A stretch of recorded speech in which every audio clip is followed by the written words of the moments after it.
last conversation I had with Jody Wilson-Raybould was last Monday, and it was a very cordial conversation. The situation regarding SNC-Lavalin is centered around whether or not what kind of pressure the former Attorney General was under in regards to the Lavalin situation. In regards to that, we moved forward as a government and granted an unprecedented waiver, which allowed a full testimony on the matter at hand. A waiver of not just not just cabinet confidentiality, but solicitor-client privilege as well, to make sure that the Justice Committee could hear a full airing of everything in regards to the former Attorney General's time as Attorney General and possible pressures she was under around Lavalin. We believe that it's important for Canadians to hear a broad range of perspectives, and we believe that Canadians need to continue to have confidence in their institutions, and that's exactly why we have moved forward in a responsible and unprecedented measure. J'étais très content d'avoir une conversation la semaine passée avec Mme Wilson-Raybould pour parler des prochaines étapes, et ça a été une conversation très cordiale. Par rapport à l'enjeu Lavalin, on reconnaît qu'il y a un enjeu qui préoccupe les gens par rapport aux pressions qu'aurait pu subir l'ancienne procureure générale sur le dossier Lavalin. C'est pour cela qu'on a présenté un décret sans précédent qui mettait de côté pas juste les secrets du cabinet, mais aussi le secret professionnel de l'avocat pour permettre à ce que le comité de la justice entende tous les témoignages par rapport à cet enjeu-là. C'était une étape importante sur laquelle ils ont travaillé pendant 5 semaines, et on est confiant que les Canadiens peuvent eux-mêmes avoir confiance qu'on est en train de faire les bonnes choses de la bonne façon. Prime Minister, a question also from colleagues in Ottawa. 2 of your senior advisors, Matthew Bouchard and Elder Monks, had inside information about a discussion between the individual Crown prosecutor and the Director of Public Prosecutions about whether to grant a deferred prosecution agreement with SNC-Lavalin. Are you able to say how they found out this information, since both SNC-Lavalin and the Public Prosecution Office have said they did not give this information to these 2 individuals? There remain a number of questions that the Ethics Commissioner and others are looking into, primarily the Ethics Commissioner, and we're continuing to support and cooperate with all various parliamentary committees and investigations that the Ethics Commissioner is doing into this issue.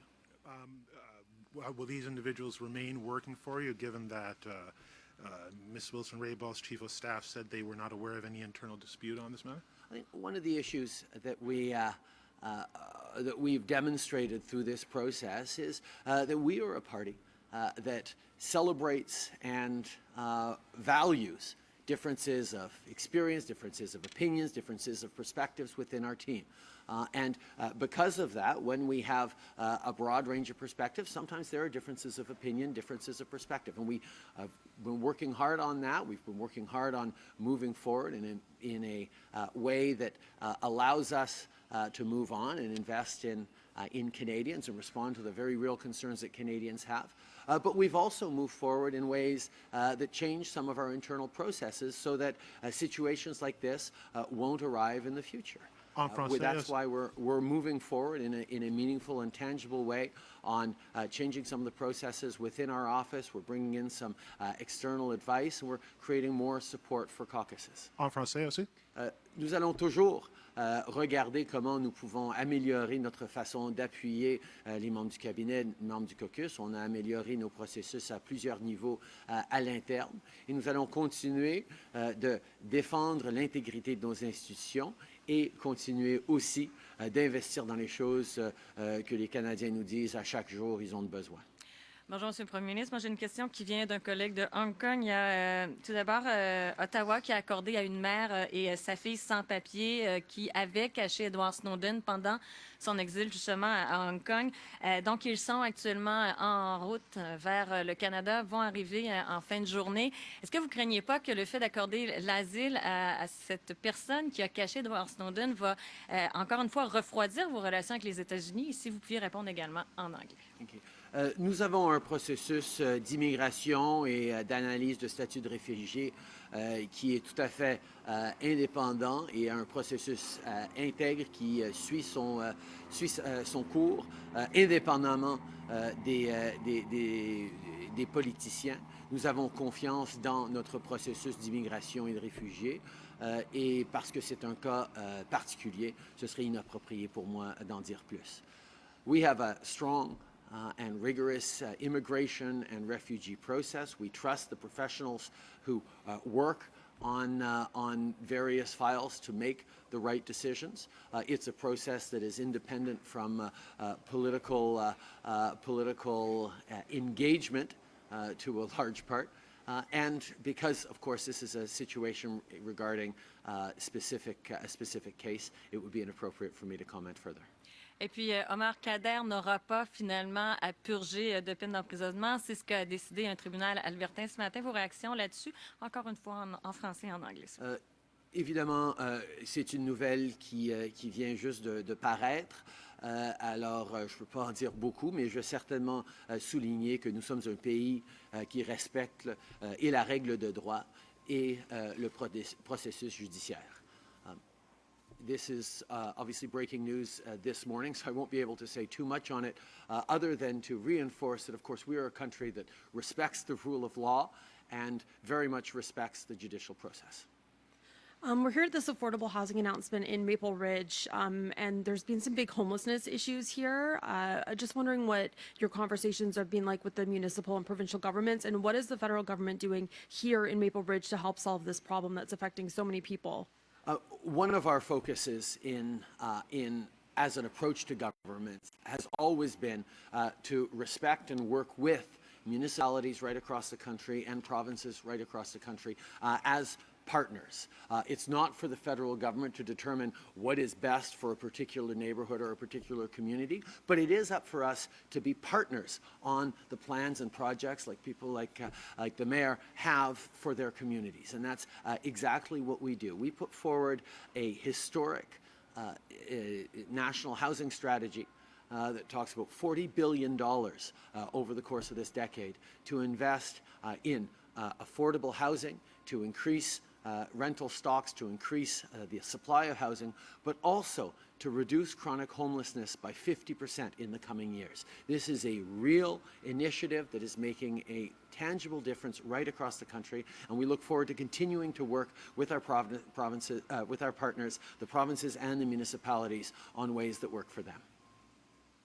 Good morning, Prime Minister. Neetu Garcha here with Global BC. Are you concerned that international professional money laundering networks are pushing the prices of homes in Vancouver and Toronto higher? And does this new task force have enough funding to fight this? Well, the concern that we have around housing prices and housing affordability right across the country has a lot of different elements and angles to it. That's why we're doing things like investing in low-income housing, investing in refurbishment of rental stock, investment in new low-income rental stock, initiatives like the First-Time Home Buyers Plan, and others.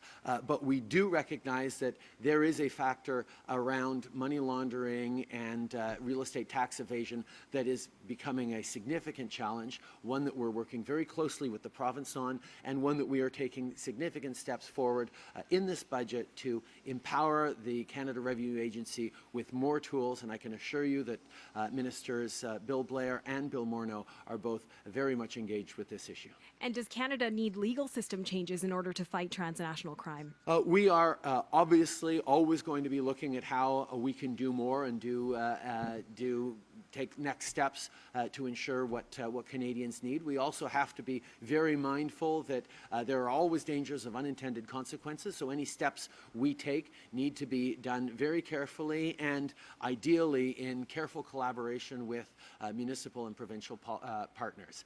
Canada has a set of rules that apply right across the country, not just in certain areas, and that's why we have to be responsible about working with local authorities when they can do things that are more targeted. Thank you. Last question, please. Hi, Canadian Press. This is from Ottawa also. You say all the facts have been aired, but Jody Wilson-Raybould and Jane Philpott both say there's more to the story and they have more to say. Why don't you believe them? I look forward to continuing to engage with both Jody Wilson-Raybould and Jane Philpott as they make their way forward. They have both indicated they look forward to running again as Liberals in the next election. And I look forward to continuing to have their strong and thoughtful voices as part of our team. That is one of the strengths of this Liberal Party of Canada, in that we bring in strong voices right across the country who are ready to continue to work together to build a brighter future. I'm particularly happy to be here in BC today because last night and today we're highlighting two strong new additions to our British Columbia team. Last night was the nomination event for Tamara Taggart, who will be hopefully the next MP for Vancouver Kingsway. Everyone knows Tamara is a strong voice for community, a strong voice for BC, and it's extremely exciting that she is stepping up to be part of building a better country with our team and our government. And in a couple of hours, I'm going to be in Nanaimo, where we're going to kick off the Nanaimo Ladysmiths by-election with our great candidate, Michelle Corfield, who is a local Indigenous businesswoman who's been head of the Port of Nanaimo for a number of years now. These are the kinds of strong local voices that we continue to bring into our team. This is what Canadians are looking for, good people stepping up to fight for their communities and fight for their values and do it together so we can deliver concretely for families right across the country. And a growing number of members of your caucus are encouraging both of the former ministers to speak out in the House if they have more to say. Do you agree? These are obviously decisions to be made by the individuals in question. What we have done as a government is grant an unprecedented waiver so that a full airing could happen at the Justice Committee of everything in regards to the SNC-Lavalin file and the time that is in question, that is when the former Minister of Justice was indeed Minister of Justice. Prime Minister, does Canada consider ban Huawei 5G network?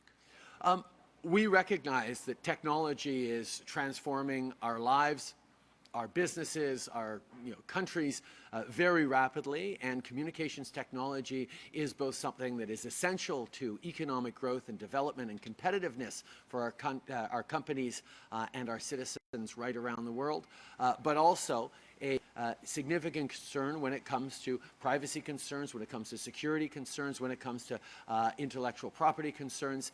We have to make sure we are both empowering our citizens and not making them more vulnerable at the same time. That is why we have tasked our information and security professionals to examine the case of Huawei, examine the situation regarding investments in Huawei and 5G network to make sure that we're doing the right thing as a country. One last. Prime Minister Trudeau, my name is Yvette Brand. I'm from CBC, and I have a quick question from Ottawa. Do you know the reasons why the Director of Public Prosecutions decided not to pursue a remediation agreement in the SNC-Lavalin? As I have said from the very beginning, the decision on whether or not to proceed with a remediation agreement was entirely the responsibility of the former Attorney General and now the current Attorney General. It is not a decision for the Prime Minister or anyone else in Cabinet to make, and that is something we have consistently stood up for throughout the entire process. Why? Why?